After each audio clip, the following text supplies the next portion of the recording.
doing well. It's me again. Let's sort it out with Uma. Today, our topic for today will be how to write a CV. In my last two videos, I talked about how you can secure a highly skilled job if you're an international student in the UK or planning to relocate to the UK as an international student. Again, that's if you want to stay in the UK after your studies. So, in those videos I talked about CV, cover letters, interviews and all of that. So today, we're going to be talking about how you can design your CV, tailor it down to exactly what the company wants. So, let's get into it.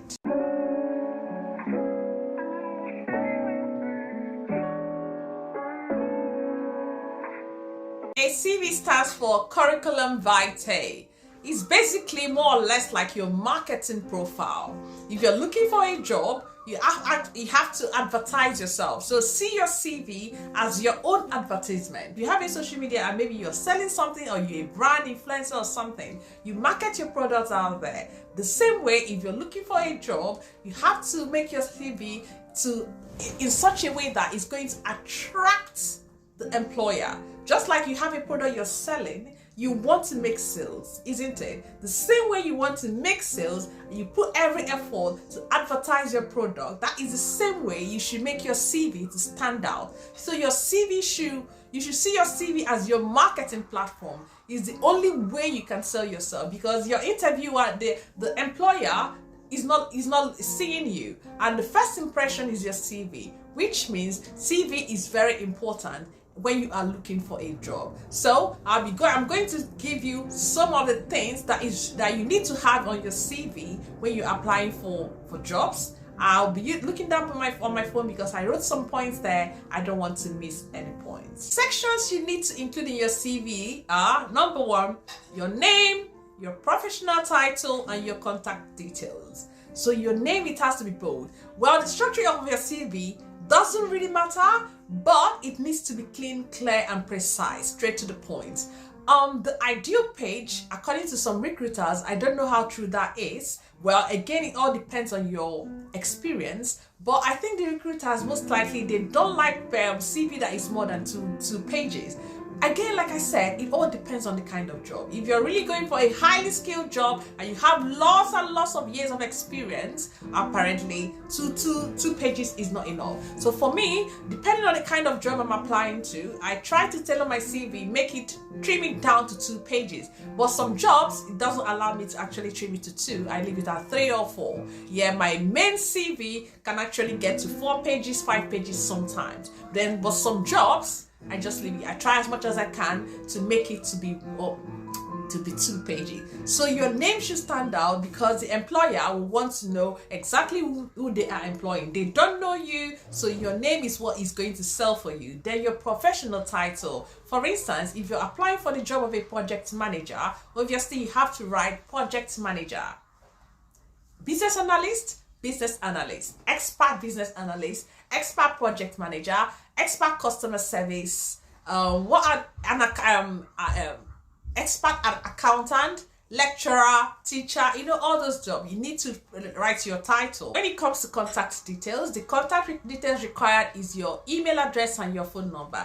Gone are the days when you put your address on there. These days, nobody wants to know where you live. Well, I'm just saying literally, but yeah, if they want you, if they need you, that is when they can now, maybe the recruiter may call and say, okay, where do you live, just to see if you can commute. Yeah, but you don't have to put your address on your email, on your CV.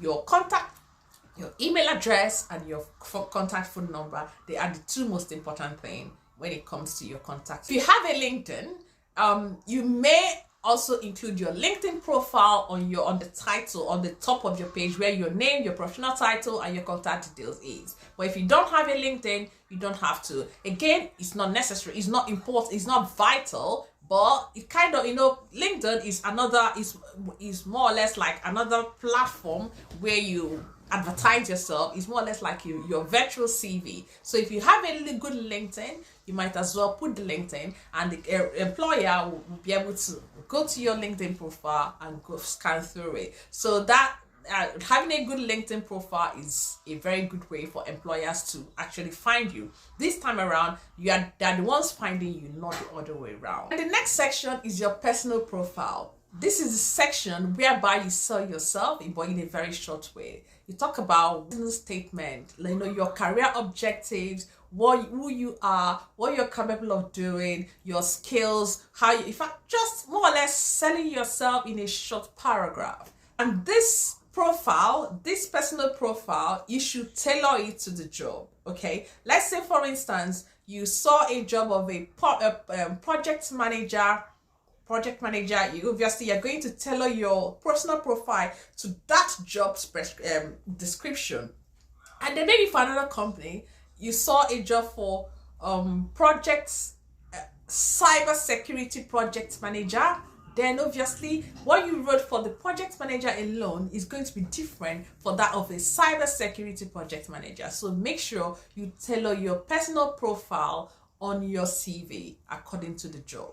The next section is your employment history, your experience. This is the section whereby you can now, all the skills you've honed over the years, all the experiences you had with other companies. This is the opportunity, the time for you to actually state it on your CV. Remember, they're not seeing you, so what is on your CV is what they're going to use and judge and then invite you if you are qualified. So sell yourself on that experience. And the next section is your education and qualification. This is where you have to put all the qualifications that you think that is relevant to the role you are applying for. If you have a degree, this is the opportunity for you to list the degrees that you have, and if possible, if there's any project that you run, you can actually mention it there and then mention the scores that you had. And if there's any relevant qualification you've had, this is the opportunity for you to put it on there. And don't forget to put the dates and the name of the institution. For those of you that have degrees, put the name of the institution and the dates that you achieved that qualification and degree. Additional sections you could add to your CV are your key skills, the soft skill. What skills have you got?